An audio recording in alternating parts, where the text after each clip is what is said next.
জয় নিতাই, জয় গৌর, জয় শ্রী রাধে। আমরা নিত্যপ্রতি শ্রবণ করে আসছি শ্রী শ্রী বৃহৎ ভাগবতামৃত।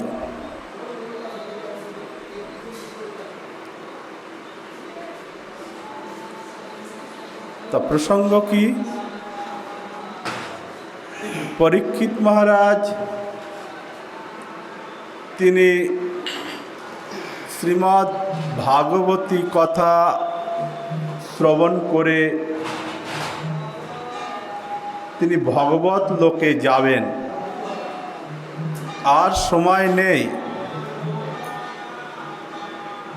পূর্ণ জ্ঞান প্রাপ্ত হয়ে সংসারের যে মোহ মায়া ছেড়ে দিয়ে তিনি গঙ্গার তীরে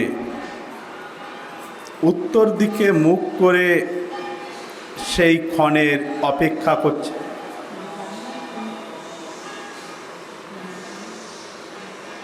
ইতিমধ্যে মাতা উত্তরা দেবী, পরীক্ষিত মহারাজের মা, তিনি ছুটতে ছুটতে এলেন। হে পুত্র, তুমি আজ আমাদেরকে ছেড়ে চলে যাচ্ছ। আমি তো মা মমতাময়ী, তুমি তোমার গুরুদেবের নিকট থেকে দিব্য হরিকথা শ্রবণ করে যে জ্ঞান প্রাপ্ত হয়েছ, তা থেকে তুমি সংসারের মোহ মায়া ছেড়ে দিয়েছ। পরীক্ষিত মহারাজ বললেন, হে মাতো, তুমিও কোনো অংশে সাধারণ নারী নও। তোমার প্রতি প্রভুর কৃপা বিশেষ বিশেষ রূপে বিদ্যমান। সুতরাং তোমার মতন মায়ের বিলাপ করা সাজে না।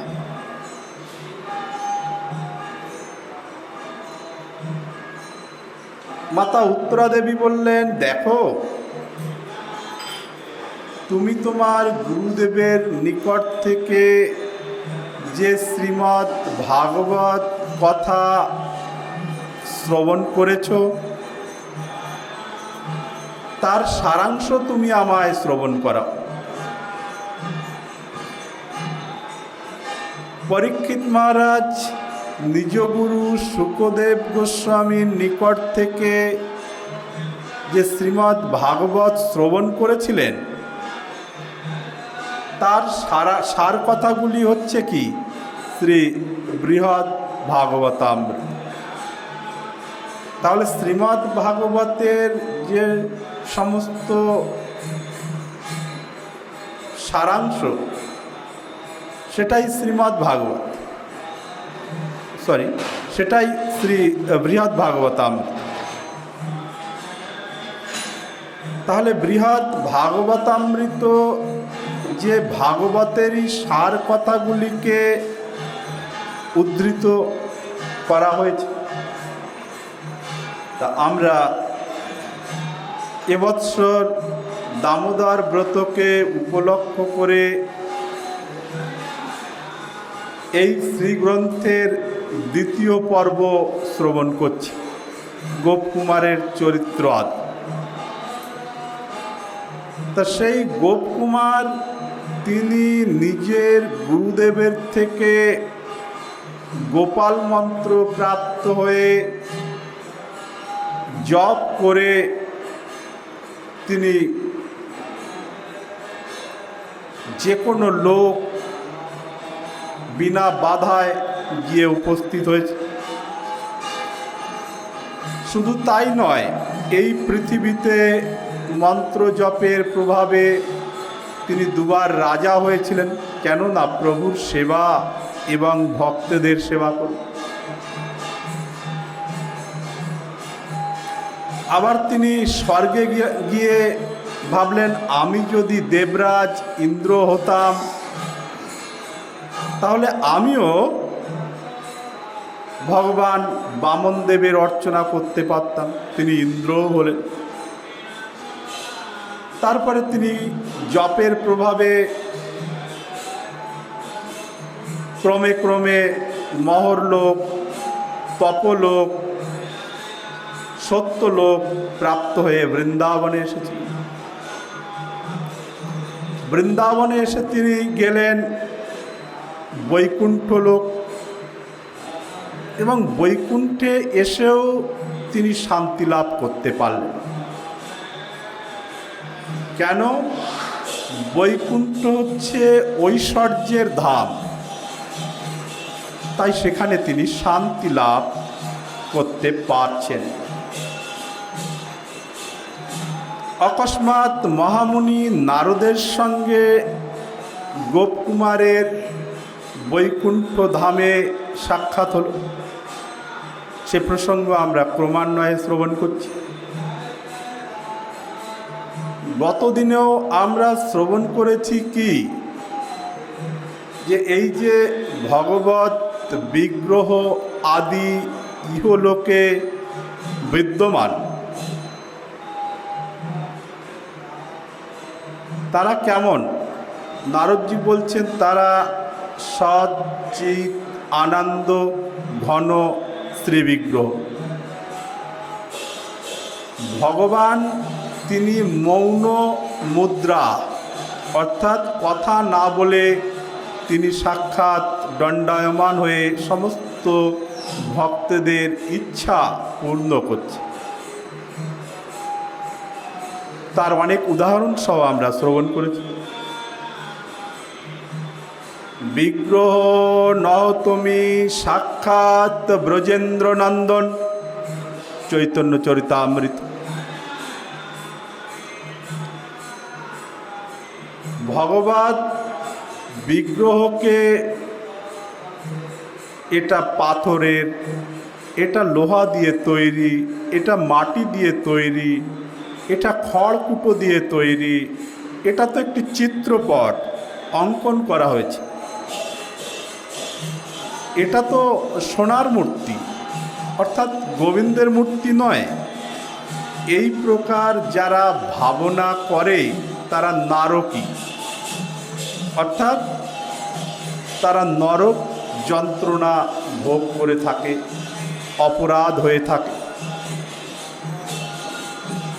নারদজি বলছেন, হে গোপকুমার, কেবল যে সেই জগন্নাথ ক্ষেত্রে ভগবান জগন্নাথ দেবী যে একমাত্র সচ্চিৎ আনন্দ ঘন শ্রীবিগ্রহ তা নয়। যে সমস্ত বিগ্রহ নূতন হয়েছে তিনিও সচ্চিৎ আনন্দময়। তাহলে বিগ্রহেতে বিগ্রহ বুদ্ধি করলে হবে না। শ্রী বিগ্রহ শব্দটি প্রয়োগ করেছে। শ্রী শব্দের অর্থ এ স্থলে নিয়েছেন তিনি সৎ চিৎ আনন্দ ঘন মূর্তি, সচ্চিদানন্দময়।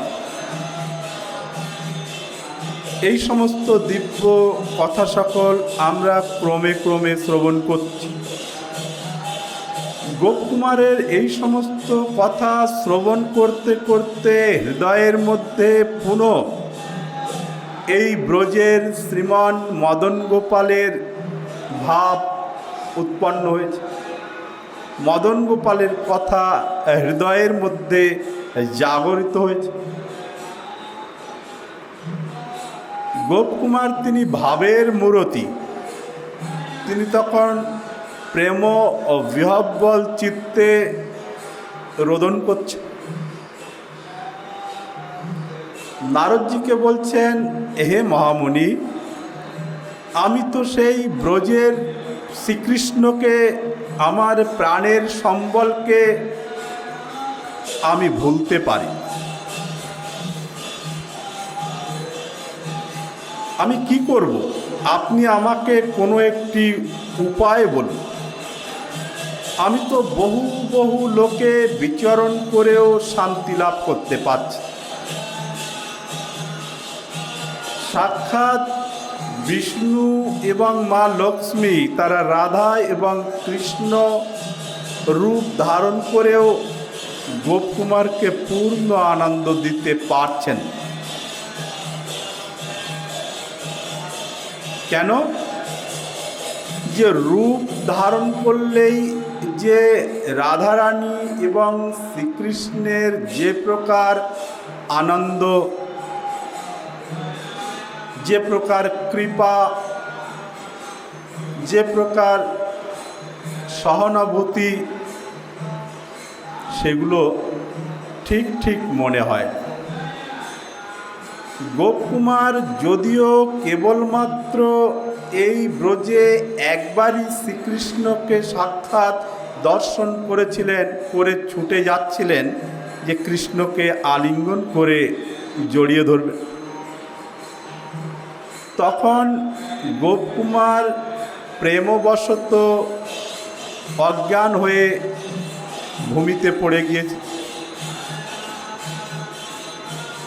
কিন্তু তিনি হৃদয়ের মধ্যে সর্বদাই ব্রজের শ্রীকৃষ্ণের দর্শন প্রাপ্ত হন, তার কৃপা অনুভূতি হয়। নারদজিকে বলছেন, হে মহামুনি, আমার এই দোদুল্যমান অবস্থা আপনি কিছু একটা ব্যবস্থা করুন আমার। নারদজি বললেন, দেখো, এই বৈকুণ্ঠে বসে যদি আমি অন্য কোনো ভগবানের কথা বলি এটা ঠিক নয়, কিন্তু তুমি প্রভুর একান্ত প্রিয়জন, সেই কারণেই আমি তোমাকে বললাম। তুমি এক কাজ করো হে গোপকুমার, তুমি এই অনতি দূরে অযোধ্যা ধাম আছে, তুমি সেই অযোধ্যা পুরীতে চলে যাও। সুতরাং এখানে বৈকুণ্ঠের থেকেও আরও উৎকৃষ্ট ধাম হচ্ছে অযোধ্যা ধাম।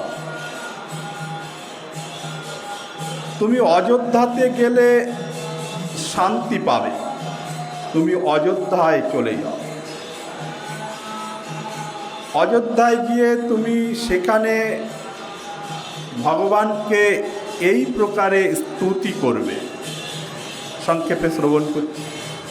হে সীতাপতে, হে রঘুনাথ, হে লক্ষ্মণাগ্রজ, হে হনুমৎ প্রিয়েশ্বর, এইরকমভাবে ভগবান শ্রীরামকে স্তুতি করবে। আমার মনে হয় তুমি এই বৈকুণ্ঠের থেকে সেখানে আনন্দ লাভ আরও বেশি মাত্রায় প্রাপ্ত হবে। সুতরাং তুমি যাও। কোথায়? অযোধ্যা পুরীতে। বলছেন, তাহলে তো বৈকুণ্ঠনাথের অর্থাৎ নারায়ণের আদেশ নেওয়া উচিত। বলছেন, না, তার প্রয়োজন হবে না। এক তো তিনি কোনো ভক্তের ইচ্ছায় তার ইচ্ছাকে পূর্ণ করার জন্য ভগবান বিষ্ণু এবং মাতা লক্ষ্মী এবং প্রভুর কিছু পার্ষদরা সেখানে গিয়েছে। প্রভুর কার্য প্রভুই জানেন, তিনি যে কবে ফিরে আসবেন তার কোনো ঠিক নেই। সুতরাং এই যে আমি তোমাকে জ্ঞান প্রদান করলাম, এটা আমার ইচ্ছায় নয়, এটা প্রভুর ইচ্ছাতে আমি তোমাকে জ্ঞান প্রদান ছলে এখানে এসেছি। সুতরাং এটা বৈকুণ্ঠেশ্বরেরই আদেশ মনে করো। তুমি এটা আমার কথা মনে করো না। আমি যে তোমাকে জ্ঞান প্রদান করেছি, এখানে এসেছি, সেটা প্রভুরই ইচ্ছাতে। গোপকুমার তিনি ভগবান শ্রী রামচন্দ্রের কীর্তন করতে করতে অযোধ্যা পুরীতে পৌঁছালেন। রাধে, কাছে আসুন। তো যখন অযোধ্যা পুরীতে পৌঁছেছেন, সেখানে দেখছেন সমস্ত বানরেরা তারা লম্পঝম্প করছে। প্রচুর বানর ভক্ত। ভগবান শ্রী রামচন্দ্রের ভক্ত তো সব বানর, তারা এই রকম বানর নয়, ভক্ত বানর। এরাও হয়তো ভক্ত। তারা এক গাছের থেকে আরেক গাছে লম্ফ মানে লাফ দিচ্ছে, আর রাম নাম কীর্তন করে সেই কীর্তনের সাথে সাথে তালে তালে তারা এক ডাল থেকে আরেক ডালে লাফ দিচ্ছে, আরেক ডাল থেকে আরেক ডালে লাফ দিচ্ছে। গোপকুমার তিনি শ্রী জানকী বল্লভের নাম করতে করতে অযোধ্যার সীমানায় পৌঁছে গেছে। এখানে শ্রী সনাতন গোস্বামীপাদ বলছেন, এই যে বৈকুণ্ঠ, অযোধ্যা, দ্বারকা, মথুরা, গোলক, এগুলো একটি দেশ বিশেষ, কিন্তু ভেদ, সাজানোটা পৃথক পৃথক। মধ্যদেশে একটু উঁচু, সেটা হচ্ছে গোলক ধাম। তা বৈকুণ্ঠে পৌঁছালে এই লোকগুলোতে যাওয়ার জন্য কোনো সাধনের খুব একটা প্রয়োজন হয় না। যেমন আপনাদের আমেরিকায় গেলে কানাডায় যেতে কোনো অসুবিধা নেই, ঠিক সেই প্রকার। তা গোলকে যাওয়া, বৈকুণ্ঠে যাওয়া একই দেশ বিশেষ, একই ক্ষেত্র। সুতরাং সেখানে যেতে গোপকুমারের কোনো তপস্যার প্রয়োজন হলো না। অযোধ্যা সীমানায় পৌঁছে গিয়ে সেখানে সমস্ত বানরেরা রাম নাম কীর্তনের সাথে লম্ফঝম্প করছে। গোপকুমার ভাবলো, তো বড় বড় বাঁদর বৃন্দাবনের থেকে, তো বৃন্দাবনের ছোট ছোট বাঁদর, তো বিশাল বড় বড় বাঁদর। একটু ভয় পেল। গোপকুমার তো রাখাল, কোমরে আবার একটা বংশী মানে বাঁশি আছে। সেই সমস্ত হনুমানের দল তারা ছুটে এসে গোপকুমার থেকে বাঁশিটা সুন্দর দেখতে সেটা কেড়ে নিয়েছে।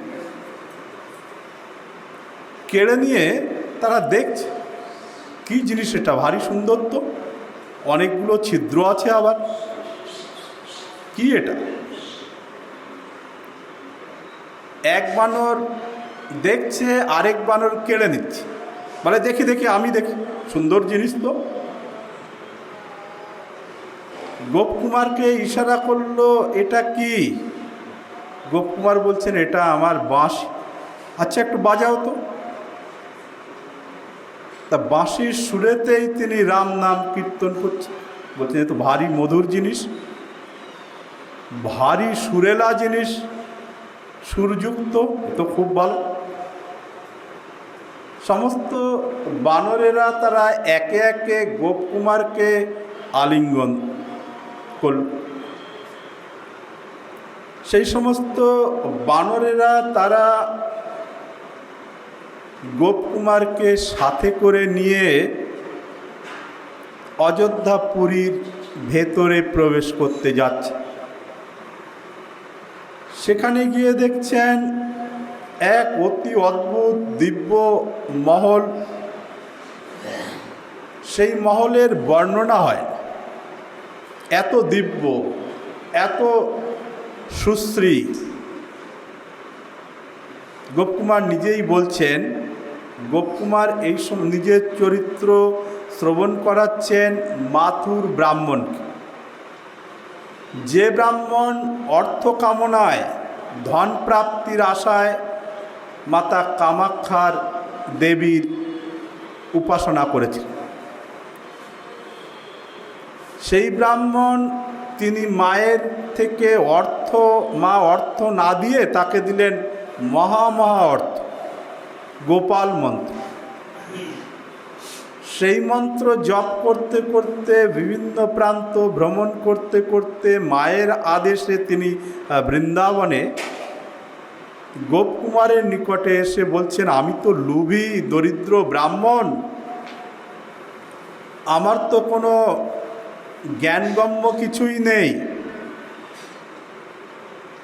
তা হে গোপকুমার, তোমাকে যখন রাধারানী কৃপা করে এই অধমের প্রতি কৃপাদৃষ্টি করে তোমাকে বলেছেন আমার প্রসঙ্গে, সুতরাং তুমি আমাকে এমনভাবে তৈরি করে নাও যাতে আমি প্রভুর সেবায় নিয়োজিত হতে পারি। প্রভুর সেবায় নিয়োজিত হতে পারি, আমার সেজন্য কি করণীয়? গোপকুমার ভাবছেন, তাই তো আমি কি উদাহরণ দিই। তাই নিজেরই সম্পূর্ণ লাইফ হিস্টোরি শ্রবণ করাচ্ছে।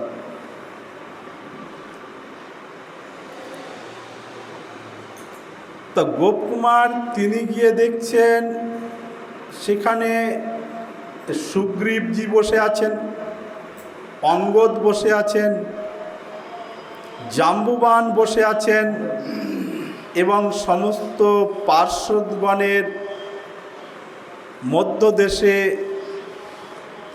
মনুষ্য দ্বারা পরিবেষ্টিত ভরতজি এবং শত্রুঘ্ন আদিরা তারা রয়েছে। ভরতজিকে দেখতেও ভগবান শ্রী রামচন্দ্রের ন্যায়। গোপকুমার ভাবল, এই তো ভগবান শ্রীরাম, তিনি উপবিষ্ট হয়ে আছেন, বসে আছেন। তিনি স্তুতি আরম্ভ করলেন রামচন্দ্রের। ভগবান শ্রী রামচন্দ্রের স্তুতি এত সুন্দরভাবে করেছেন, দণ্ডবত প্রণাম আরতি জ্ঞাপন করছে। অকস্মাৎ ভরতজি বুঝতে পারল এই গোপবালক আমাকে দেখে শ্রীরাম মনে করে স্তুতি করছে। ভরতজি তিনি তো রামচন্দ্রের প্রধান সেবক এবং তিনি শ্রীরাম ব্যতিরেকে কিছুই জানেন। তিনি তো নিজেকে দাস মনে করেন। গোপকুমার তিনি যখন স্তুতি করতে লাগলেন তখন ভরতজি দুটি অঙ্গুলি কর্ণে প্রদান করেছে যাতে না শুনতে হয়। বলছেন, রাম রাম, শ্রীরাম শ্রীরাম। আপনি এ কি বলছেন? আরে আমি দাস, আরে আমি তার দাস, আমি সেই প্রভুর দাস, আমি প্রভু নই। দীনতা, যাদের মধ্যে দীনতা নেই, দৈন্য নেই, তাদের তো এই বৈষ্ণব ধর্মে আসাই অনুচিত। দীনতা হচ্ছে মনুষ্যত্বের পরিচয়, ভদ্রতার পরিচয়। অনেক ভদ্রতাকে মন্থন করলে পর তার থেকে বৈষ্ণব উৎপন্ন হয়। অসভ্য প্রজাতির ব্যক্তি কখনো বৈষ্ণব হতে পারেন। শাস্ত্রে বলছেন প্রথমে সভ্য হও, জেন্টাল হও। সভ্য না হলে তারা কি করে বৈষ্ণব হবে? অসভ্য ব্যক্তিরা বৈষ্ণব হতে পারে? কদাপি নয়। ভরতজির থেকে আমাদের বহু কিছু শিক্ষণীয় রয়েছে। ভরতজি বলছেন, হে গোপবালক, আমি প্রভুর দাস, তুমি এমন বলে আমাকে অপরাধী করো না। দুই কানে অঙ্গুলি প্রদান করল। তারপরে হনুমানজি তিনি পাশে ছিলেন, সেখান থেকে ভেতরে এসে তিনি গোপকুমারকে আলিঙ্গন করলেন। গোপকুমার তিনি প্রণাম করার জন্য ব্যস্ত, কিন্তু হনুমানজির শক্তির কাছে সব পরাস্ত।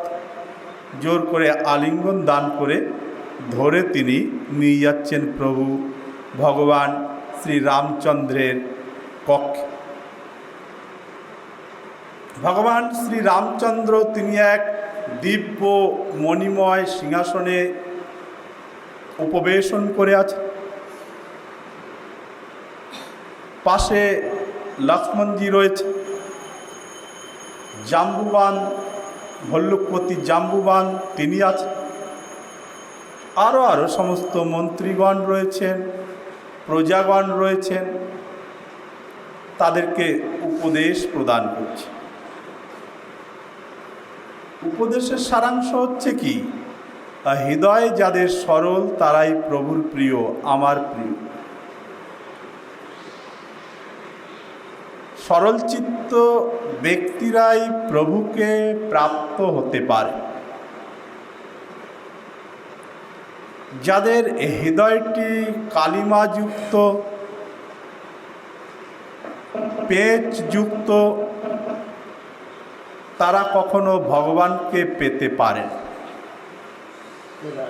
তা ভগবান শ্রীরামের সেই অদ্ভুত অলৌকিক রূপ দর্শন করে, ভগবান শ্রীরামের মাধুর্য দর্শন করে বিমোহিত হয়ে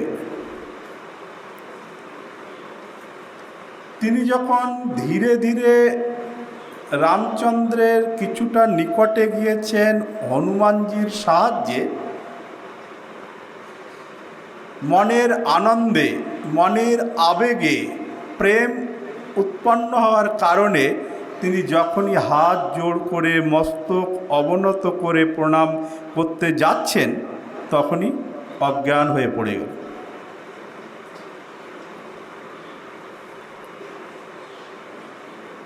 অনেকক্ষণ পর যখন গোপকুমারের চৈতন্য হলো, অর্থাৎ জ্ঞান ফিরে এলো, তখন তিনি দেখছেন হনুমানজি তার কাছে আর নেই। হনুমানজি সেখান থেকে এক লাফে ভগবান শ্রীরামের নিকটে উপস্থিত হয়েছে। উপস্থিত হয়ে তিনি কি করছেন? চামর বিজন করছেন হনুমানজি মহারাজ। আবার কি দেখছেন? না, তিনি বাতাস করছেন। আবার কি করছেন? না, প্রভুর অঙ্গবেশ বিন্যস্ত হয়ে গেছে, সেগুলিকে ঠিক করে দিচ্ছে। আবার কি করছেন? প্রভুর অঙ্গ মর্দন করছে, মাসাজ করছে। গোপকুমার চৈতন্য হলে পর তিনি দেখছেন একই ব্যক্তি কত রকম সেবায় সুনিপুণ।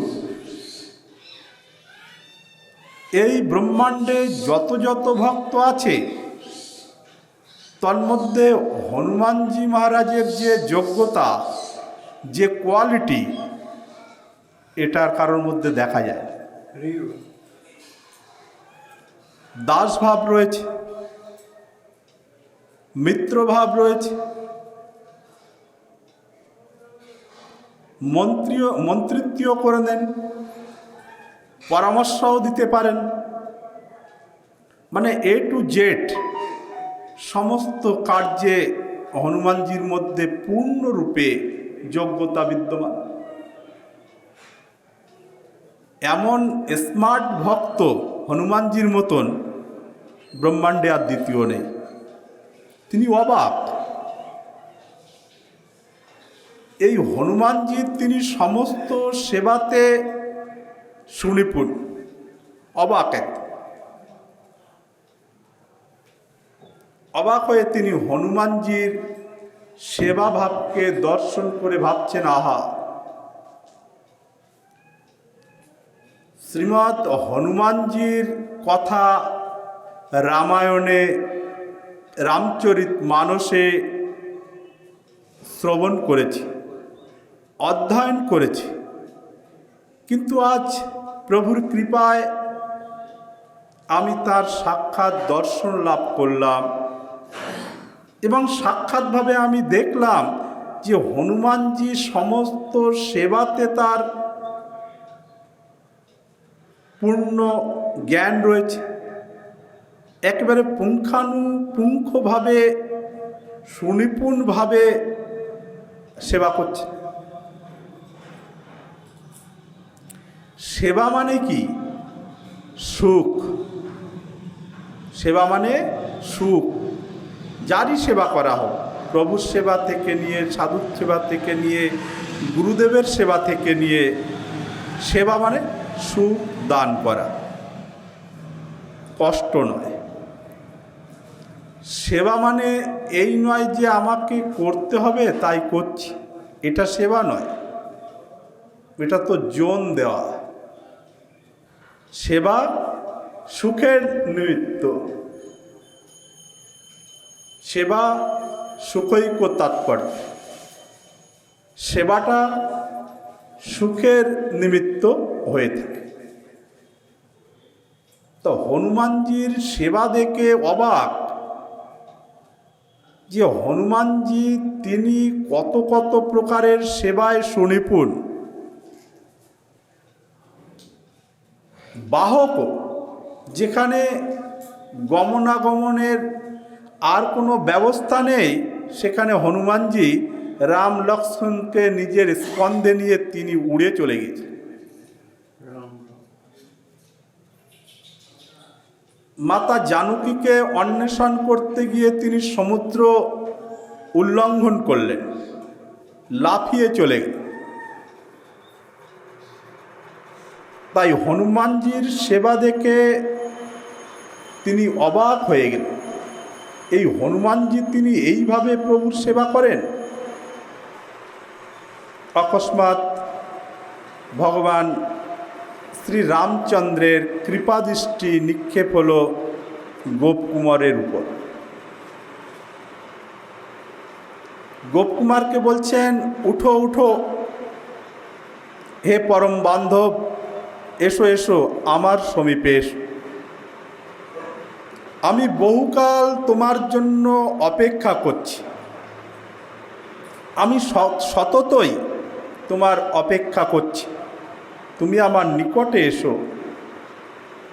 তোমাকে এই সমস্ত দণ্ডবত, প্রণাম, স্তব, স্তুতি কিছুই করতে হবে না, এসো তুমি আমার নিকটে এসো।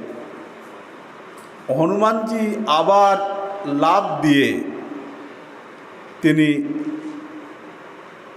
গোপকুমারকে ধরে নিয়ে গিয়ে ভগবান শ্রী দরবারে রামচন্দ্রের নিকটে নিয়ে গেলেন। বলো ভক্তবৎসল ভগবান কি জয়, বলো রামচন্দ্র ভগবান কি জয়। ভগবান শ্রী রামচন্দ্র তাকে আশীর্বাদ দিলেন। সমস্ত শরীরে তিনি হাত বুলিয়ে দিচ্ছে, স্নেহ করছে, বলছেন, হে গোপ বালক, হে গোপকুমার, তুমি আমার এখানে আসবে এটা আমি বহুকাল থেকে অপেক্ষা করছি। কেন? ভগবান তিনি প্রত্যেককেই প্রীতি করেন, ভালোবাসেন। কেন? আমরা প্রত্যেকেই ভগবানের অংশাংশ। তা যেমন ইহজগতে নিজের ঔরসজাত সন্তান সে যদি দুঃখে কষ্টে থাকে, সে যদি অবোধ হয়, পিতামাতার আজ্ঞাকারী নাও হয়, তথাপি পিতামাতার কষ্ট হয়। কিছুই হোক, ছেলেটা তো আমার থেকেই উৎপন্ন হয়েছে, সুতরাং তার কষ্ট পিতামাতাকেও পীড়া দিয়ে থাকে, কষ্ট দিয়ে থাকে। তা আমরা প্রতিটি জীব ভগবানের থেকে এসেছি, অর্থাৎ ভগবানের সন্তান। তা ভগবান শ্রী রামচন্দ্র বলছেন, আমি সতত তোমার জন্য অপেক্ষা করছি।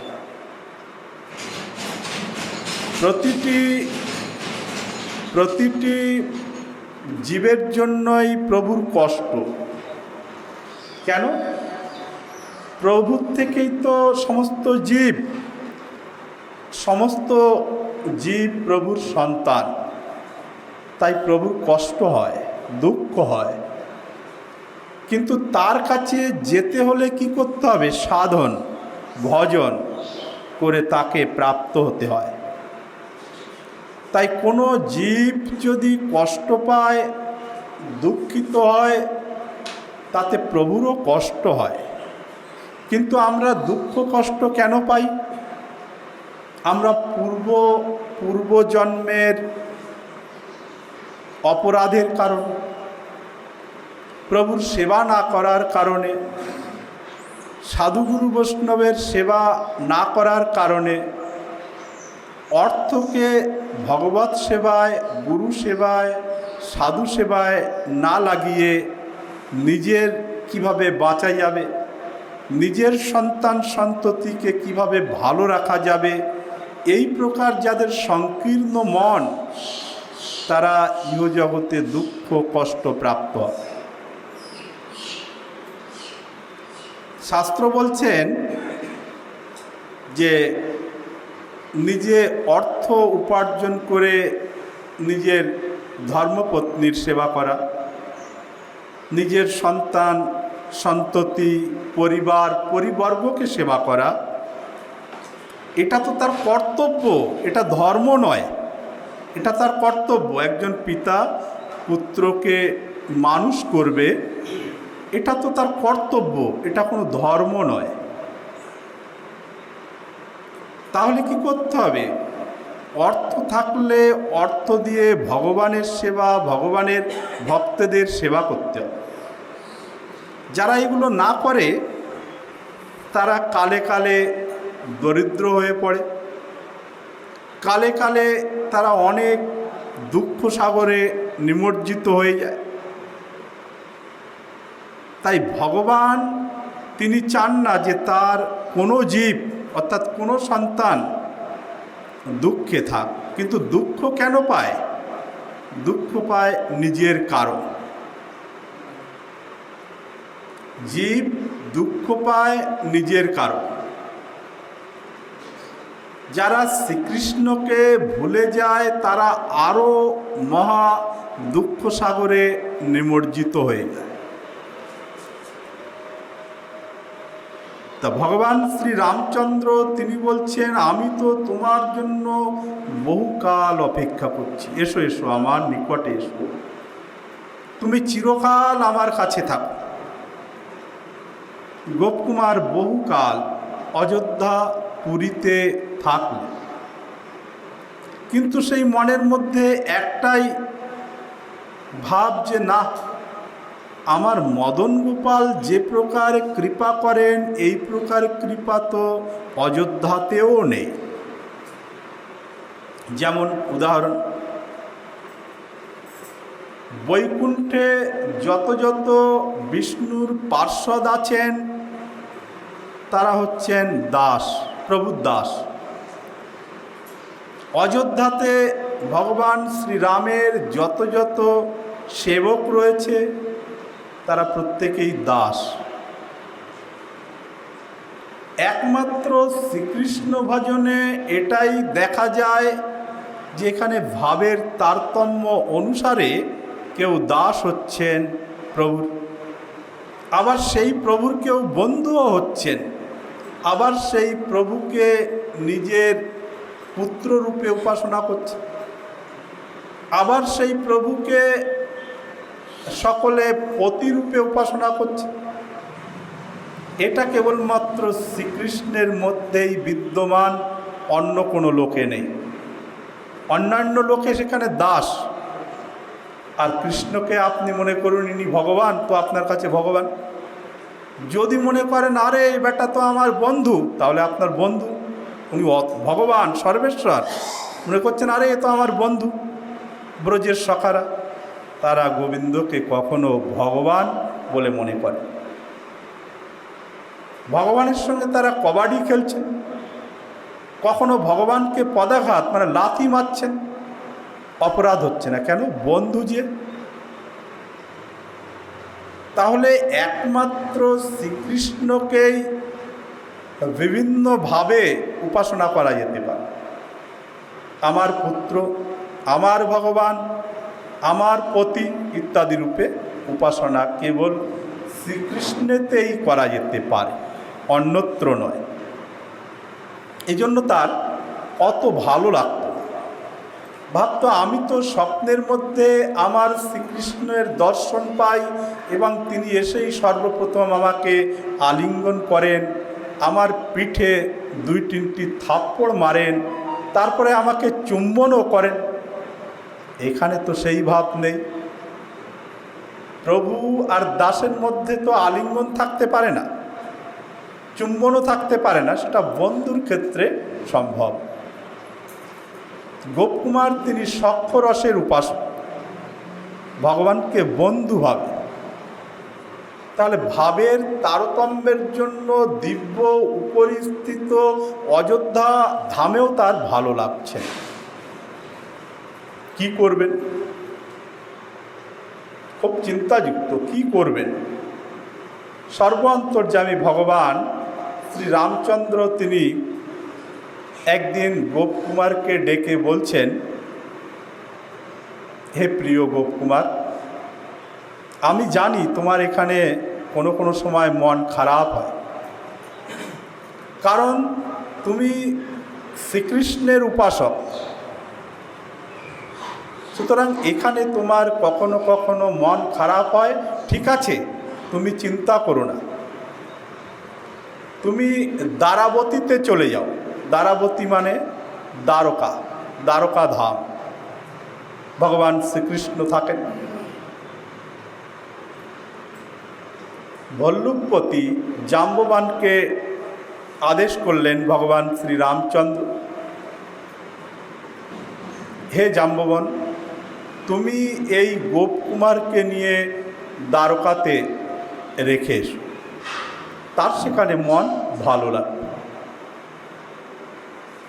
জাম্ববান গোপকুমারকে সঙ্গে করে নিয়ে দ্বারকা ধামে, দ্বারকার সীমানায় ছেড়ে দিলেন। হে গোপকুমার, এখান থেকে দ্বারকার সীমা প্রারম্ভ হচ্ছে, তুমি এখান থেকে এইভাবে চলে গেলে তুমি দ্বারকায় উপস্থিত হবে, দ্বারকা পুরীতে উপস্থিত হবে। যাও। বেশ কিছু দূর গেলে দেখছেন সেখানে কিছু যাদব কুমারেরা, ছোট ছোট ছেলেরা, যুবক ছেলেরা, তারা সেখানে খেলা করছে। তাদের মধ্যে আবার কিছু দ্বিজপুত্র অর্থাৎ ব্রাহ্মণ পুত্রও আছে। যাদবগণ তো ক্ষত্রিয়, আর দ্বিজপুত্র মানে ব্রাহ্মণ পুত্র, তারা সকলে মিলেমিশে খেলাধুলা করছে। গোপকুমারকে দেখে তারা অবাক, কে কোথার থেকে আসছে? গোপকুমারও তো যুবক। যাদব কুমারেরা তারা জিজ্ঞাসা করল এবং তারা জানতে পারল যে ইনি গোবর্ধনে জন্ম, গোবর্ধনের এক রাখাল এবং ভগবান শ্রীকৃষ্ণের বন্ধু তিনি এসেছেন, তাই তাদের খুব আনন্দ হল। সেই উপবনে গোপকুমারকে নিয়ে তারা ক্রীড়া করল, খেলাধুলা করল, আনন্দ করল। অন্তিমে বলছেন, আচ্ছা তোমার এই দ্বারকাতে তো এই বাঁশি বাজে না, এ তো বৃন্দাবনের বাঁশি, আমাদের একটু শ্রবণ করাও। সেই বংশীধ্বনি শ্রবণ করে তারাও আনন্দিত। তারপরে গোপকুমারকে ধরে নিয়ে তারা দ্বারকা পুরীর ভেতরে প্রবেশ করল। তো সেখানে দ্বারকাপুরীতে প্রভুর সাথে সাক্ষাৎ হয়ে যে সমস্ত দিব্যাতিদিব্য কথা বলবেন তা আমরা শ্রীমান মহাপ্রভুর কৃপা হলে আগামী দিবসে তা শ্রবণ করব। সুতরাং অধ্যকার দিনের পাঠের বিরাম এখানেই দিলাম। জয় জয় শ্রী রাধে শ্যাম, নিতাই গৌর সীতানাথ প্রেমানন্দে হরি হরি বল। শ্রী শ্রী गिरिराज महाराज की जय। श्रीमद् भागवत महापुराण की जय। श्री वेदव्यास भगवान की जय। शुकदेव गोस्वामी पाद की जय। परीक्षित महाराज की जय। श्री बृहद भागवतामृत की जय। श्रील सनातन गोस्वामी प्रभुपाद की जय। माता उत्तरा देवी की जय। श्री गोप कुमार की जय। दामोदर व्रत की जय। व्रतकारी समस्त भक्त वृंद की जय। श्री श्री एकादशी महारानी की जय।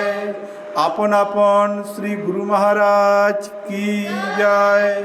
समागत समस्त भक्त मंडली की जय। जय जय श्री राधे श्याम, निताई गौर हरि बोल।